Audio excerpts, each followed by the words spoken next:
mother as he goes through the corner, just kind of feather-footed through it. Listen. Back in it and gone. And coming in his rearview mirror is Jeff Burton. That third-place car has now cleared Bobby Hamilton and is about to join this fight for the lead. And he is definitely gaining on Bobby Labonte. Let's see, he's right now, the last lap was 3/4 of a second behind the leader. Fifth place battle, Steve Park and that number 1 Kevin LePage. They both had a great run today. Ken Mayfield. Kevin goes in there very hard. Here comes Jeremy Mayfield. Steve Park is caught on the outside and does not have the grip to stay there.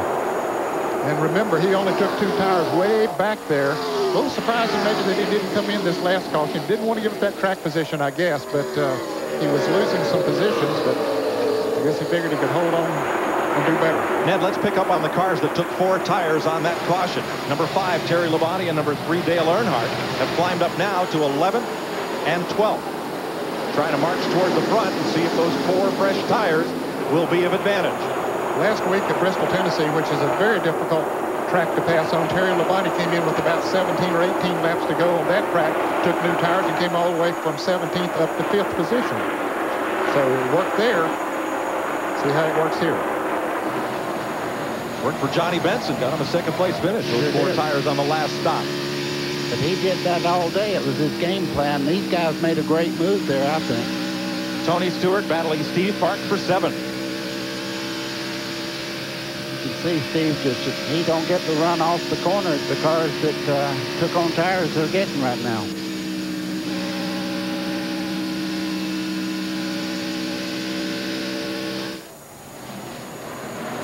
Well, I mentioned a moment ago that Burton was 3/4 of a second behind Earnhardt. Right now it's 1.15 seconds. So Earnhardt pulling away, even though Burton was gaining, as we said, on Bobby Labonte. You can see he's up on him.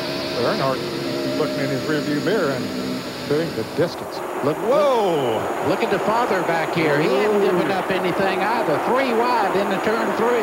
And Terry Labonte did not give an inch. They don't call him the Iceman for nothing. He just took it in there 3 wide. He says, I'm not giving you this spot. That surprised me. I thought Terry might back off before he didn't. I'm proud of him. Well, Ned, the dinner bell's ringing. There's only 32 laps to go. Exactly right. And he still hadn't given it up as they're side by side coming off turn 2. Riding with Ricky Rudd. Terry got a good run off of that turn from the high side. He's sort of driving in that second group there. Yeah, the car's working very well. But Earnhardt had that low group. He almost got in the wall coming off turn 4. Earnhardt made that spot then. And Ricky Rudd might have kicked up a little dust to the infield grass trying to get by as well. Didn't quite make it. He had a run. He was up beside it, but couldn't hold on. Things are getting close at 2nd place. Jeff Burton in the Ford has caught Bobby Labonte. But they still lack 1.5 seconds to Dale Earnhardt Jr. Yeah, Earnhardt Jr.'s gaining about 1/10 of a second a lap as Michael Waltrip takes his car through the garage area. If we watch him go down in turn 3, Dale Earnhardt Jr., a guy had the nerve to ask me the other day, is he for real? Turn your set up. He is for real. Well, the Earnhardts are known for April Fool's jokes on the Winston Cup competitors. Earnhardt won his first Winston Cup race on April Fool's weekend 1979. And if you've looked at the calendar, here we are 21 years later. Wow. Same weekend. Interesting.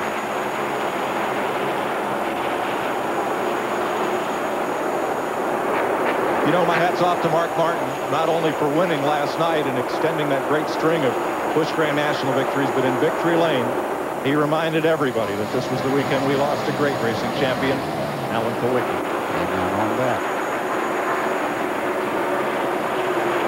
Kulwicki was the defending Winston Cup champ when he perished in a plane crash coming back to Bristol, Tennessee from a personal occurrence. 1993. He is missed. He certainly is. These 2 cars are basically the same as far as speed around the racetrack. It would take a mistake on one or the other for position change because Bobby Labonte is just as fast as Burton is. 27 laps to go. Boy, that's a long time, though, on the racetrack. Anything can happen. Just one time, get out of the groove a little bit, have to check up, and those second and third place cars will be right on your heels. There are your three leaders, and you see the advantage Earnhardt Jr. has, 1.6 seconds. While Bobby Labonte has to occupy himself with Jeff Burton. Now, for Labonte, is he now what we call big picture racing? If you've got a second place car, try to run second, because that's 5 points between those two positions. And at the end of the season, boy, they add up. Oh, they certainly do. Yes, he's going to take what he can get from this race, and not, you know, once he saw Earnhardt pulling away, he said, "Hey, I can't catch him. The best thing I do is try to protect second place." That's what Labonte's Pontiac is doing against Burton's Ford. But here goes Jeff with a look on the inside. Got a good run coming off of turn 4, but it was not good enough to get on the inside of Labonte. We are 25 laps from the finish at Texas. Dale Earnhardt Jr. with a 2-second lead, but lots left that can happen. CBS Evening News with John Roberts will follow us on most of these CBS stations. I think that crew's a little nervous. Never, ever have they won a Winston Cup race. Their first year out, and here they are with a chance to win a big race I'm talking about. There's the second place battle. Jeff Burton, what a day he's had, coming from 37th starting position. Remember, he won at New Hampshire from just as far back. 38th, I believe it was, in New Hampshire. Let's get an update on Burton. Bill Stevens. Yeah, to pick up on the point that Buddy made just a few moments ago about the 18 and the 99 being about the same speed, that has not been lost on driver Jeff Burton. He just radioed to crew chief Frank Stoddard. "I think I'm going to need some help to get around the 18, but he'll have to pull over and wait for help because those two guys have really opened it up." And there's not much help ahead in the form of lap traffic. Top car on your screen is Jeff Gordon. He is running many laps down. Dale Earnhardt Jr. coming up to lap past him on the left of your screen now, goes around the outside. I believe the the scoring monitor is showing Gordon down 13 laps. Bill Elliott landed on Jeff Gordon's hood in the four-car crash at lap 111. They've spent the whole day repairing the damage. This is for second place.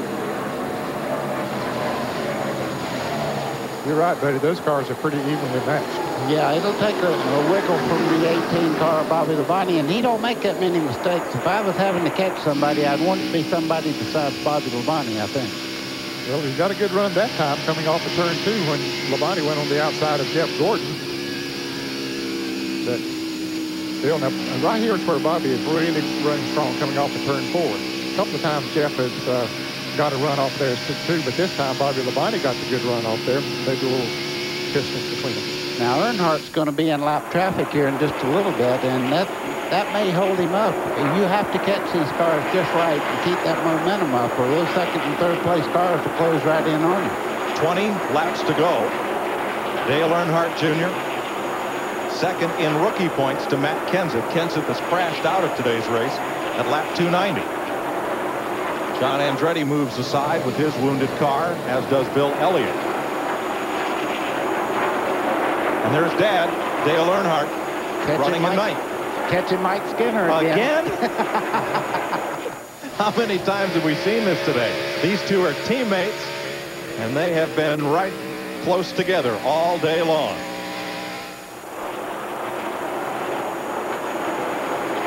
But we're getting down to where it counts for money. Skinner, though, gives Earnhardt plenty of room. And Dale moves up to 8th.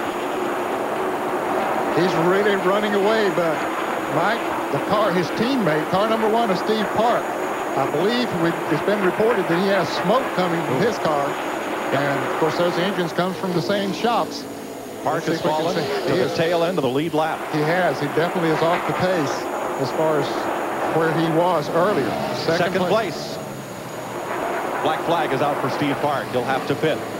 Labonte's trying to hold on, but he's up on the outside, and that's not the fast way around here. No, but he's got to go now. He's got to hold it in there. He's got a lap car just in front there. Looks like he, oh, I don't know. Don't pull.